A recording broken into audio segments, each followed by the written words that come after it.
வணக்கம் நேர்களே, இன்னைக்கு நாம பார்க்கக்கூடிய பதிவு ஜூன் மாத பலன்கள். இந்த மாதத்துல இருக்கக்கூடிய கோச்சார கிரகங்களின் நிலவரங்கள் அப்படின்னு பார்க்கும்போது மேஷ ராசியில செவ்வாய் பகவான் ஆட்சி பெற்று இருக்கிறார். ரிஷப ராசியில சூரியன் பகவான், அடுத்து காலபுருஷனுக்கு 3ஆம் இடமான அந்த மிதுன ராசியில குரு, சுக்கிரன், புதன் இந்த 3 கிரகங்களும் சேர்க்கை பெற்று இருக்கு. சிம்ம ராசியில கேது பகவான், கும்ப ராசியில ராகு பகவான் இந்த 2 கிரகங்களும் வக்ர கிரகங்கள், நிழல் கிரகங்கள்னு சொல்றோம் ராகு கேதுவை.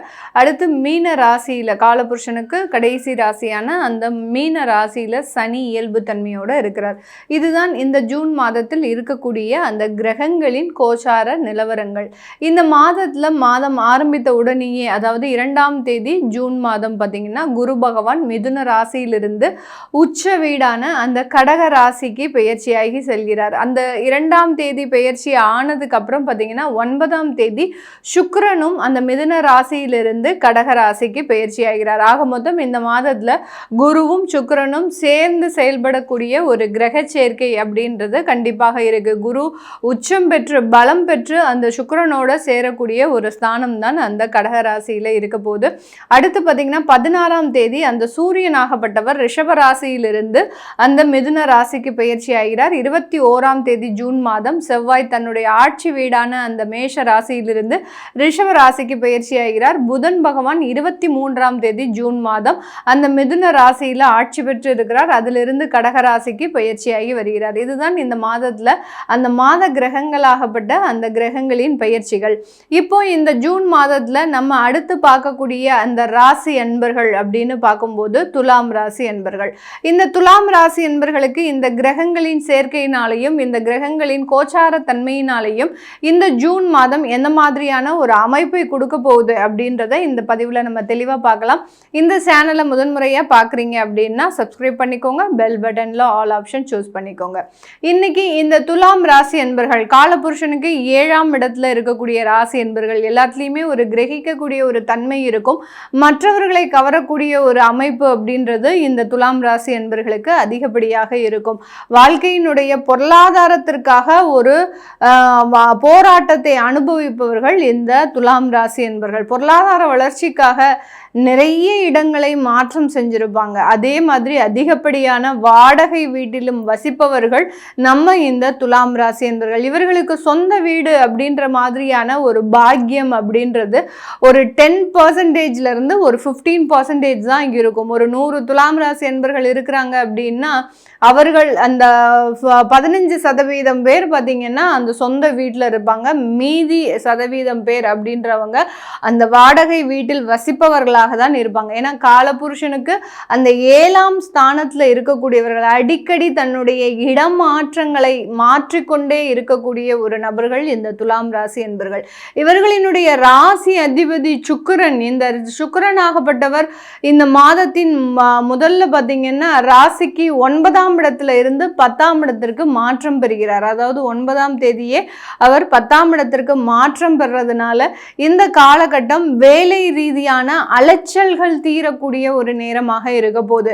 நிறைய பேர் வேலை கிடைக்காம எந்தெந்த இடத்துலையோ போய் அலைஞ்சு திரிஞ்சு உங்களுடைய வேலைக்காகவும் உங்களுடைய பொருளாதாரத்திற்காகவும் அதிகப்படியான ஒரு போராட்டங்களை அனுபவித்து கொண்டிருக்கின்ற இந்த துலாம் ராசி என்பர்களுக்கு இந்த மாதத்திலிருந்து அந்த வேலை ரீதியான சில போராட்டங்களை முடிவுக்கு கொண்டு வரக்கூடிய ஒரு மாதமாக தான் இந்த ஜூன் மாதம் இருக்க போது. அதே 10ஆம் இடத்துல குரு உச்சம் பெற்று இருக்கிறார். அதாவது உங்களுடைய ருணரோக சத்ருஸ்தானாதிபதி, அடுத்து தைரிய வீரிய ஸ்தானாதிபதி.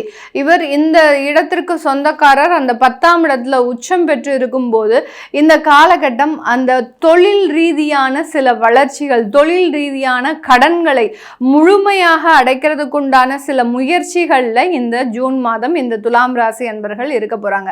நிறைய பேருக்கு நம்மளுடைய அந்த ராசி அன்பர்களுக்கு ஒவ்வொரு ராசியிலையும் இந்த கடன் இந்த மாதம் முடிஞ்சிடும் அப்படின்னு சொல்லி சொன்னா எப்படி இவ்வளோ கடனையும் நாங்கள் முடிப்போம் அப்படின்ற ஒரு கேள்விகள் அதிகப்படியாக இருக்கும்.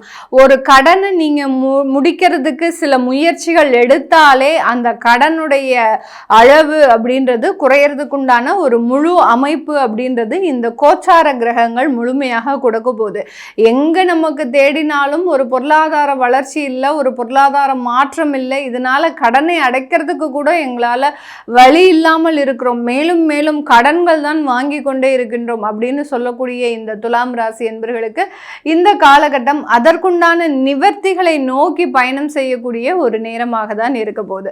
அடுத்து பார்த்தீங்கன்னா உங்களுடைய 6ஆம் இடத்துல சனி பகவான், அந்த சனி பகவானை அந்த 10ஆம் இடத்துல இருக்கக்கூடிய அந்த குரு பகவான் பார்வையிடுறதுனால வேலை ரீதியான அங்கீகாரங்கள், யார் யாருக்கெல்லாம் உயர் பதவி கேட்குறீங்களோ, யார் யாருக்கெல்லாம் அலுவலகத்தில் ஒரு மதிப்பு மரியாதை இல்லை, அங்கே இருக்கிற இடத்துல எனக்கு நிறைய ஒரு சுயமரியாதை இழப்பு இருக்குது, இந்த மாதிரியாகலாம் இருக்கக்கூடியவர்களுக்கு அந்த இடத்துல உங்களுக்கு நல்ல ஒரு மதிப்பு அங்கீகாரம், நீங்கள் பார்க்குற வேலைக்கு உண்டான ஒரு வருமான உயர்வு முழுமையாக கிடைக்கக்கூடிய ஒரு மாதமாக தான் இந்த ஜூன் மாதம் ஒரு அருமையான மாற்றங்களை இந்த துலாம் ராசி என்பவர்களுக்கு கொடுக்க போகுது. அடுத்து பார்த்தீங்கன்னா உங்களுடைய 8ஆம் இடத்தில் குடும்பஸ்தானாதிபதி வருகிறார். இது ஒரு மிகப்பெரிய ஒரு சிக்கலை கொடுக்கறதுக்கு உண்டான ஒரு ஸ்தானம் தான்.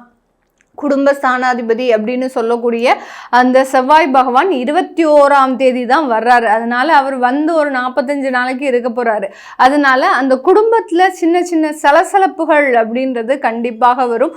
ஒருத்தருக்கு மேல இருக்கக்கூடிய சில ஈகோ சம்பந்தப்பட்ட சில பிரச்சனைகள், அதாவது கணவன் மனைவி அப்படின்ற ஒரு உறவுகளை தாண்டி அங்கே பார்த்தீங்கன்னா குழந்தைகள், அங்கே இருக்கக்கூடிய கூட்டு குடும்பமாக இருக்கக்கூடிய சில உறவுகள், இவர்கள் எல்லாருமே பார்த்தீங்கன்னா இந்த இடத்துல அந்த ஈகோ சம்பந்தப்பட்ட ஒரு பிரச்சனையில் இருக்கிறதுக்கு உண்டான ஒரு அமைப்பு அப்படின்றது இந்த மாதம் தொடங்குவதற்குண்டான ஒரு நேரம். ஒருத்தருக்கு அவர்களுக்கு உண்டான சில முடிவை மற்றவர்களிடம் டிஸ்கஸ் பண்ணாமல் இவங்க என்ன சொல்கிறது நம்ம என்ன கேட்குறது அப்படின்ற மாதிரியான சில மாற்றங்களை நோக்கி பயணிக்கக்கூடிய ஒரு நேரமாக தான் இந்த துலாம் ராசி என்பவர்களுக்கு அந்த குடும்பஸ்தானாதிபதி 8ஆம் இடத்திற்கு வர்றார். களத்திரஸ்தானாதிபதியும் 8ஆம் இடத்திற்கு வர்றார். அந்த களத்திரஸ்தானாதிபதி 8ஆம் இடத்திற்கு வரும்போது இந்த இடத்துல புதிதாக திருமணமான தம்பதிகள், இப்போ தான் எங்களுக்கு ஏப்ரல் மாதம் கல்யாணம் ஆச்சு, ஜனவரி மாதம் கல்யாணம் ஆச்சு, கல்யாணம் ஆகி ஒரு 6 மாதம் தான் ஆகுது, அதுக்குள்ளே எங்களுக்கு நிறைய பிரச்சனைகள் வந்துட்டு இருக்கு அப்படின்னு சொல்லக்கூடியவர்களுக்கு இந்த